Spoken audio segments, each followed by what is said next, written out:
I listen to a lot of podcasts, and one of my favorite podcasts that I listen to almost daily is My First Million. My friend introduced it to me when we were on a trip to Tennessee, and we were actually on our way to a conference it was a boutique hotel conference.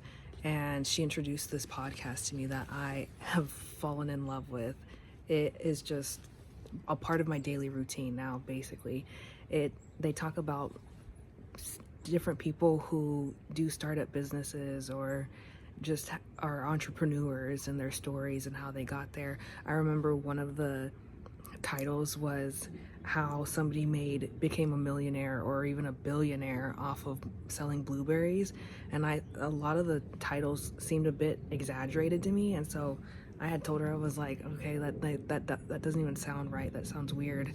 And she's like, no, it's serious, like it's real. And I'm thinking, okay. So we listened to it, and then it's this whole story, and it's basically they and this is why I like it, is they start from like day one of this person's life on how they had nothing or their family was a farmer and they started selling blueberries, and then it just leads up to this whole thing on how they started doing different things, and it has absolutely nothing to do with blueberries, but it has everything to do with blueberries at the same time. I don't even know how to explain it, but I like it because it shows people's paths and how they're not linear, but how if you just try and you put yourself out there, those things lead to so many different opportunities. And it's just crazy how in life one thing can change your life, and it can open up different opportunities, and it can lead you to where you are now. It can inspire you to create something or start something.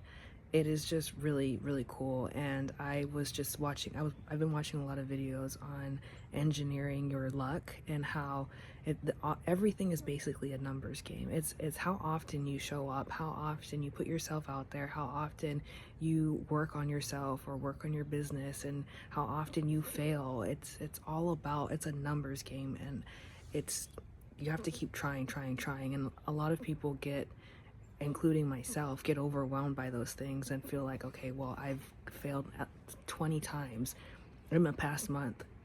I might as well give up. And that was actually me last year. And I was about this close to not renewing my real estate license because I was like, what the heck? I submitted over 12 offers. Nothing has gone through, nothing. And they were all really good opportunities. I don't know what happened. I'm still riled up about it, but after the reason why I didn't quit is because real estate, number one, it took me forever to study.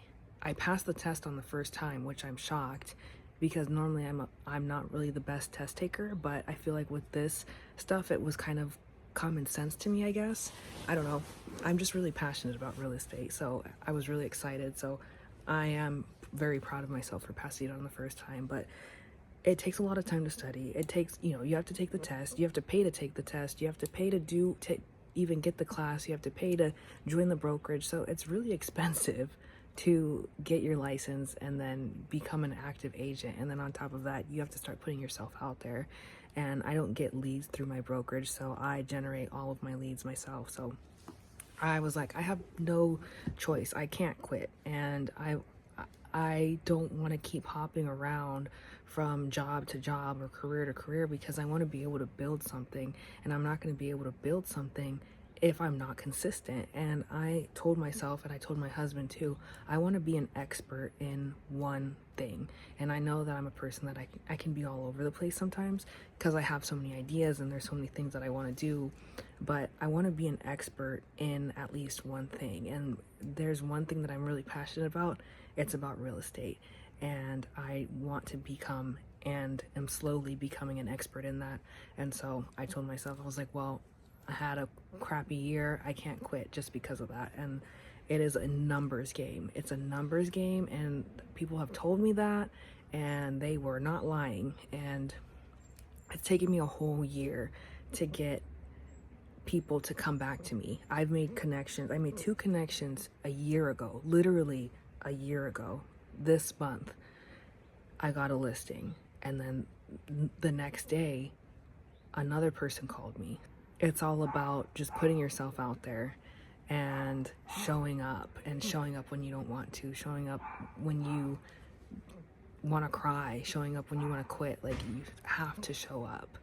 So it's really important, and this is a reminder to myself too, that I have to show up. I know that I'm going to get somewhere, and there's been a lot of opportunities that I've gotten based off of my network, based off of me showing up. And I actually got one of the things that I said I wanted a while ago. I had told my husband that I want to be offered, I want somebody to offer me a job based off of just knowing me, because I know that happens. I know that when you're in professional settings, or if people see the way that you work, some people get offered jobs. And I hear these stories all the time, and I kept thinking, I want to be offered a job. And I was offered a job at Pure Barre at the front desk. And at first I was thinking, like, well, I wasn't even thinking about it, but until now, at first I was thinking, well, I accepted the job, obviously, because it paid more than the other job that I had at Target at the time. But I accepted it. I love fitness. I love connecting with people. And I used to work at Core Power, so it was like a full life circle. But I was thinking, this isn't the job that I want in my head, because I'm thinking, well, I want to be offered a job in corporate, or I want to be offered, I don't even know. But it's just crazy to see how our minds can work, where we think that we want something, and then we say that we want something, and then when you get offered it or you're given it, you don't even realize that you're getting what you've been asking for this whole time. So I think maybe about a month ago, I was like, wow, I got what I literally asked for, which was a job. I wanted somebody to offer me a job, and that's exactly what happened. And I am so thankful. These people, the owners, are amazing and really, really good friends at this point. I'm just very thankful, and I think that it has been a really good place for me to plant some roots and to grow. It goes really well with real estate because I'm in front of people. I'm using my voice to speak because I'm actually about to become an instructor. So I'm building my confidence, I'm building my connections, I'm building my voice.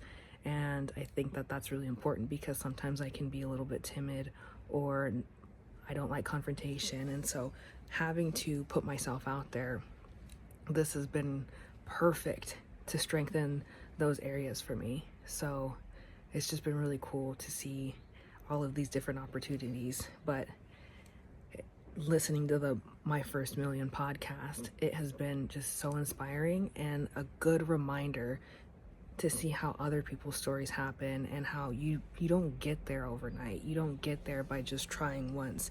You have to fail a bunch of times, and I've failed a ton last year, and I'm gonna continue to fail, but all of those failures are gonna lead to something really good, because I'm constantly putting myself out there in front of people, and all it takes is just one person, and it's just a huge numbers game. And if you're willing to take that risk, it can lead to very high reward. And I think I kept thinking too, because a lot of these people in the podcast are CEOs, they're millionaires, billionaires, and I kept thinking, like, it kind of overwhelmed me. But I think recently, like in this past week, I've been thinking a lot about who do I want to be, what do I want to do, where do I want to go, what do I want to build, because I know I want to build some type of business. I have no idea where I'm going with my real estate business. I have no idea where I'm going in the future. Who does? But I know that I can still be very successful. I don't have to be a CEO of a company. I don't have to become a billionaire or anything like that. I can still create something and be very successful. And I have had to reroute my mind to remind myself that I don't have to overwhelm myself thinking that I have to do so much, because sometimes when I think about things that I want, I think about it at a very large scale. So I'm thinking I have to do all these things, and then I'm just overwhelming myself. So I'm kind of taking it down a notch and just being as basic as I can, keeping it simple. And I think that just keeping it simple, like, I've got it down to, I think, 3 things. I want to stay consistent, I want to show up, and I want to keep it to a minimum of a few things. And by doing that, all of that stuff is going to compound over time, and then it'll lead to where I want to go. And I have to be okay with not knowing where that's going to go or where that's going to be, because I can have an idea in my head, but in reality, it might lead to something different. And that, I think that's the beauty of being an entrepreneur, is we are such creative people that it can lead to so many different things. And I think that that's probably going to be the case for me, because in my head I think I have something, but with everything that where I'm at now, I'm in a place where I definitely thought I wouldn't be. So, and I'm very thankful on where I'm at. So I think that that consistency is going to pay off. And this is exactly why I've started this channel, is because I want to document my experience. I want to document where I'm going, what I'm doing, and I want to be able to look back and see where my mind was at today from 5 years, 10 years. I want to see how my mind has grown. I want to see the hard work that I've done. I want to see how it's compounded over time. And so I'm so excited. This is exactly what this channel's for. If anybody's watching this, thank you. If not, I will be watching this in several years to see where I'm at.